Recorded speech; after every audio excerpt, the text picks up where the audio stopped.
This is my 55th year with the Chicago Swedish Glee Club.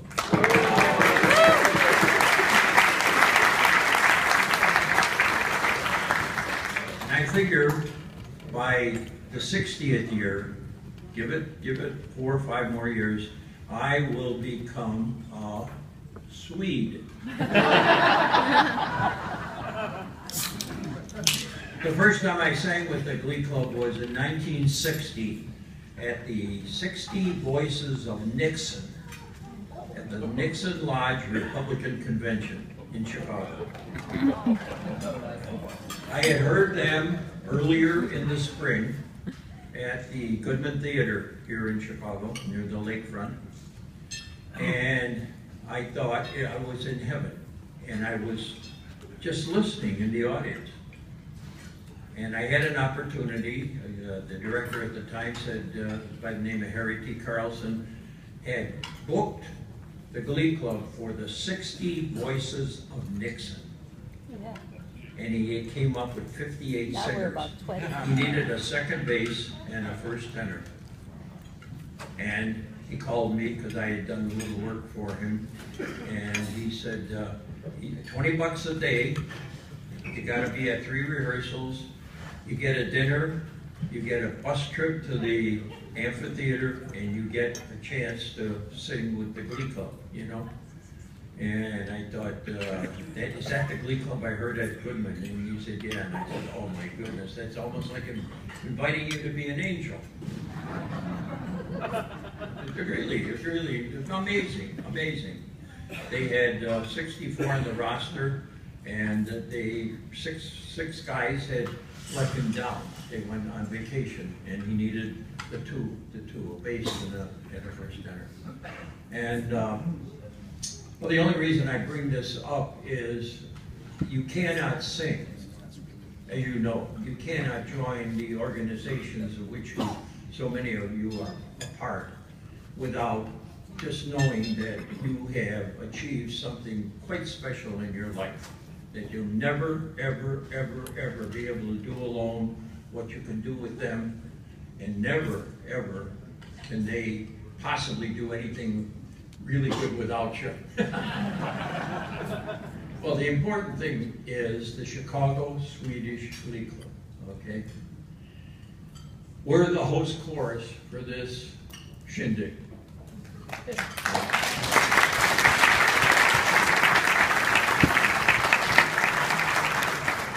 Folks, as my Bohemian, German, Scottish relatives will tell you, it's not, don't do that yet. Wait until sometime around 10 o'clock on Saturday, all right?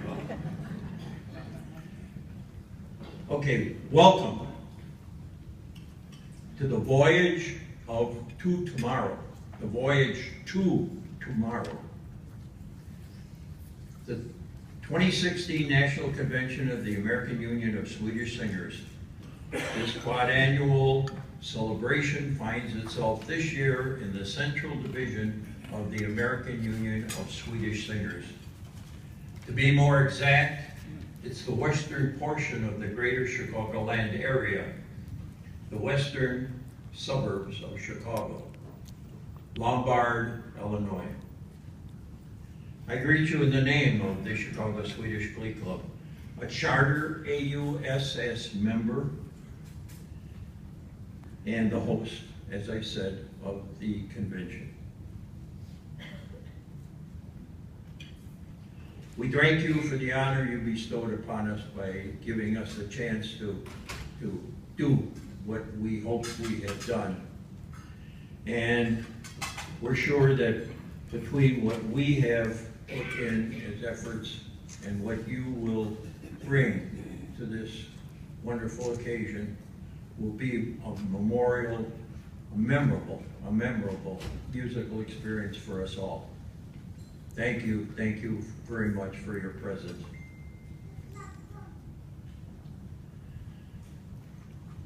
And now a little bit about the host chorus, my chorus, the Chicago Swedish Glee Club.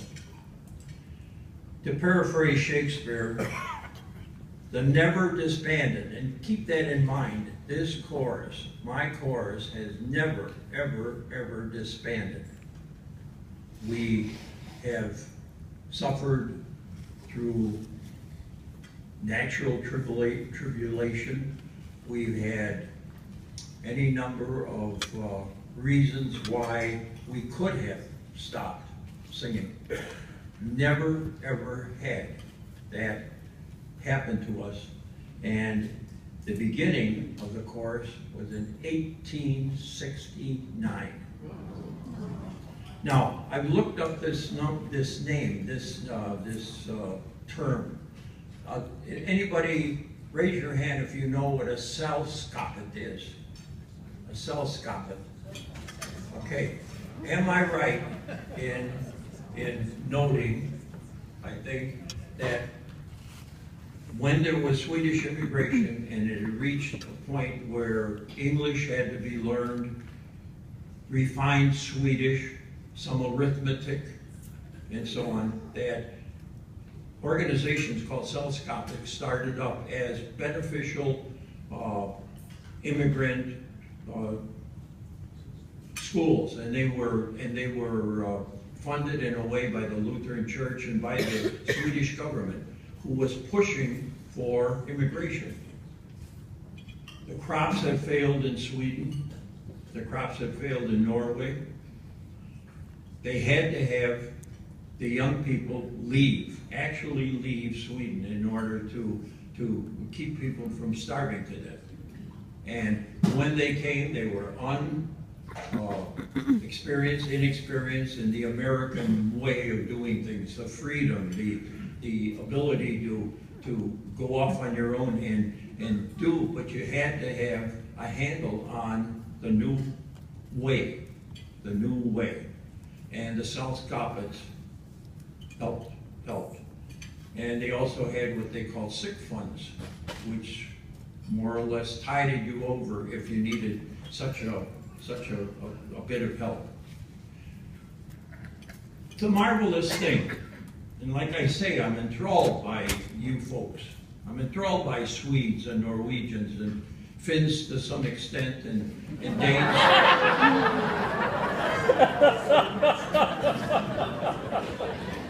It used to be that a Finn you had to keep your eye on him because he was always ready for a fight, you know. I'm sure, like everything, things get in your mind. You just, but he's a Finn. But the reason for the need to Americanize became all important. You got off the boat. You were skilled. You may have been a farmer, but so many Swedes were really blacksmiths. They were, marvelous metal workers, but in iron. And again, I'm enthralled by you guys because you did certain things so early on. They're discovering that 400 years before Columbus, you found us.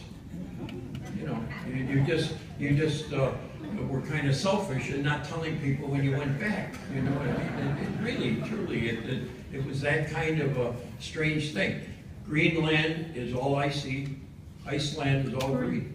You did a kind of a strange way, but it sounds like Cicero to me. It sounds like, Cicero, Illinois, where I grew up, and in any event, the important thing is that you are Swedes, you are Norwegians, you maybe be Finns, some of you might be Danish, but you are all a marvelous people because you sing.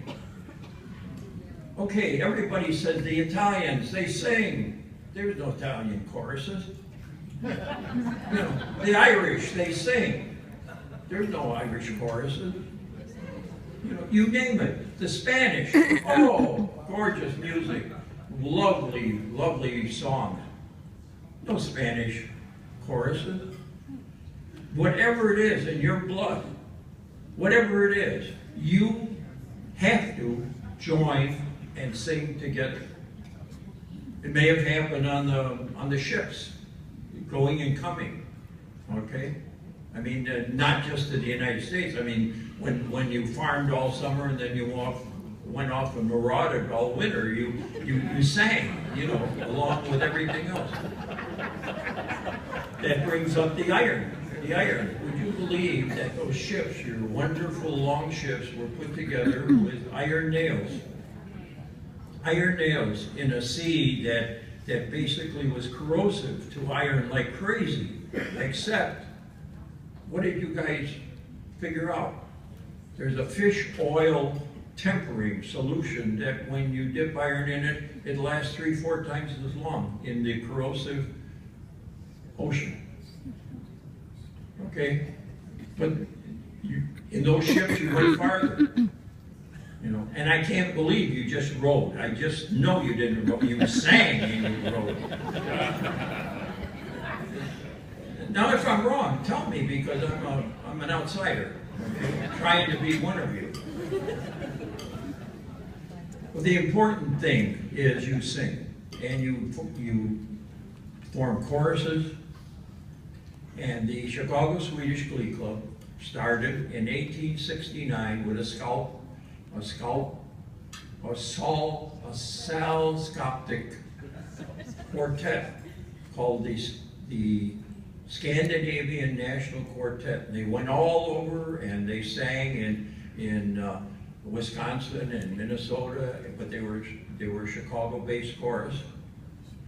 And a little group that wasn't church-oriented, called the Svea Singers, broke up in 1868, and the singers joined this quartet, and they became a group of 40 singers in 1869, and it was called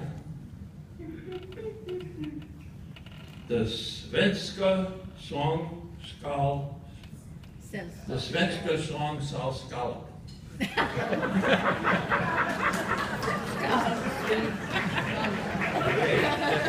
Now I'm going to give you some names here. In 1869, okay, it was the Scandinavian National Quartet. In 1870, the Svenska Sångsällskapet. 1871, they added Freja to their last name. Does Freja mean free? F-R-E-J-A? Free, yeah. Okay. Anyway, but this is an ongoing, we never, ever disbanded. This was added to the whole bit, okay? 1881, they added Av Chicago to give it, same thing. The 1889, the Svenska Glee-klubben. Somebody asked somebody at the registration desk, what does Glee mean? Who's Swedish? Not who's Swedish. Who's from the old country here? Okay, welcome. Somebody in your group said, what does Glee mean? Okay, and I thought it was a Scandinavian word, because the only time I really heard it was when they said Glee Club, and then when I saw Glee Club as being an early form of that, I figured, oh my goodness, it's a Scandinavian word. It might be a Swedish word. Okay, Glee.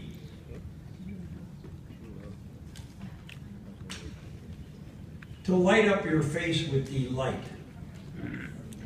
Pleasure, happiness, joy, gladness, elation, euphoria. That's what Glee is.